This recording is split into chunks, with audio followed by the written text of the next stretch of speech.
Jo, de fet, el que crec que té més interès, diguéssim, és conèixer el funcionament dels jutjats i de les lleis, i jo ho he dit ara últimament, sobretot perquè ens va bé per entendre que allò que s'aplica, que allò que fan no té res a veure amb la llei, que el que fan és fer política.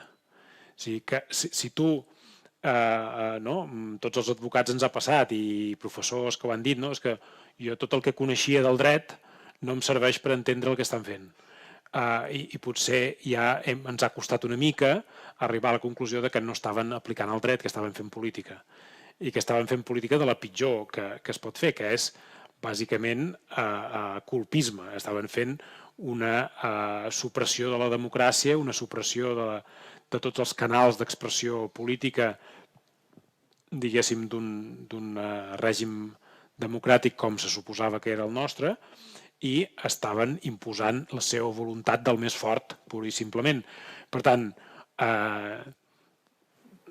hem estudiat tota la carrera de dret, ja hem après tot el Codi Penal, ja coneixem bàsicament com funcionen tots els tribunals. Jo crec que aquí, en aquesta sala, tots podríeu dir que en aquests últims anys heu après infinitat de conceptes i paraules que no les havíeu sentit a dir mai a la vida, i això ens ha servit bàsicament, una, per fer-nos aquest espantall de la repressió i fer-nos por, i l'altra és per entendre que el que realment aquí s'aplica no és una llei, no és una protecció dels drets fonamentals i de les garanties legals, sinó que és fer política. Jo ho he dit una mica, diguéssim, per dir-ho de manera gràfica.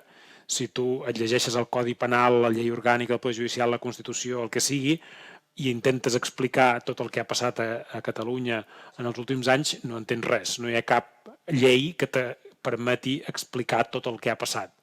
És a dir, no et permet ni el Codi Penal, ni cap llei processal, ni la Constitució, ni la jurisprudència, no et permet entendre, per exemple, del govern de l'1 d'octubre, perquè hi ha alguns consellers acusats de sedició i malversació, altres només de malversació, altres només de desobediència. Això, amb el Codi Penal a la mà o amb la jurisprudència a la mà, no s'ho entén ningú. És impossible d'entendre-ho. O perquè alguns polítics els varen aplicar el 384 de la llei, el 384 bis per suspendre'ls com a diputats, altres no, uns van deixar la... És dir, ningú pot explicar res de tot això que va passar, perquè varen citar a declarar a unes persones i no els hi va passar res, altres els varen citar i varen anar a la presó. És a dir, tot això no ho entén ningú amb la llei a la mà, perquè no s'explica amb la llei a la mà. És a dir, jo, per explicar-ho gràficament, això s'entén si tu agafes un manual o un llibre sobre segrestos. És a dir, el comportament de l'Estat s'explica al 100% fil per randa tot el que fa, qui agafa, qui no agafa, qui deixa lliure, qui empresona, quan deixa lliure, quan empresona. Tot això amb un manual de segrestadors ho entens perfectament. Amb el Codi Penal no. I és així. I per tant, tot això ho hem de tenir molt clar i trencar-ho. Vàrem estar a punt de trencar-ho, perquè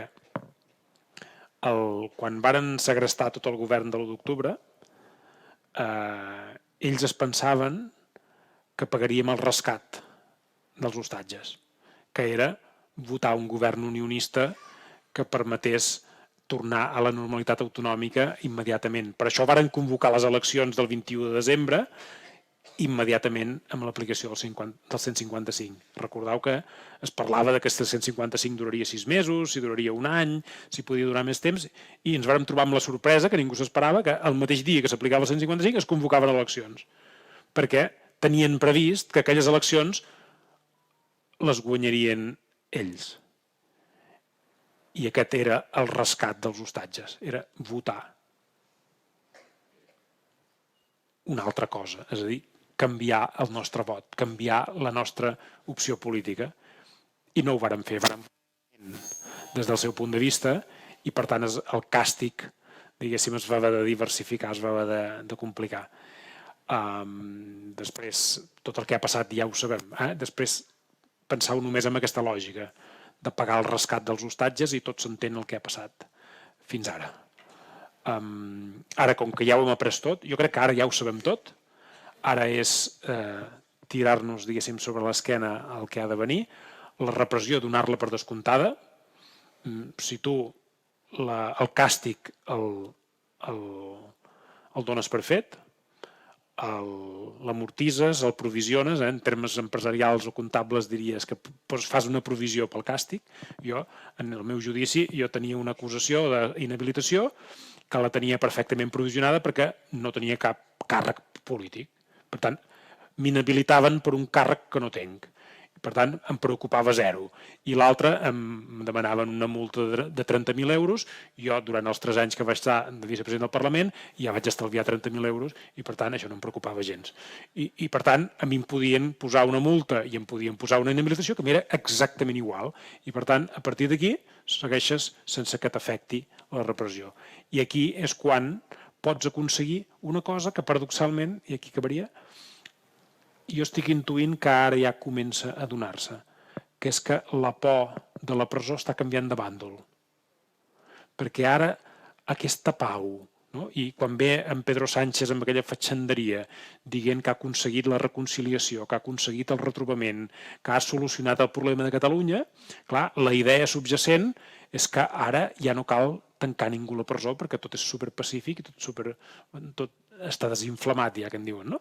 Per tant, ara de sobte s'intueix que el principal perjudicat, si algú hagués d'entrar a la presó, seria ell, que ha estat venent, o que està venent, està fent la seva campanya en base a dir que ha arreglat el problema. I al moment que torni a haver-hi presos polítics, que és el símptoma d'un problema, el que comença a perdre el seu relat és ell.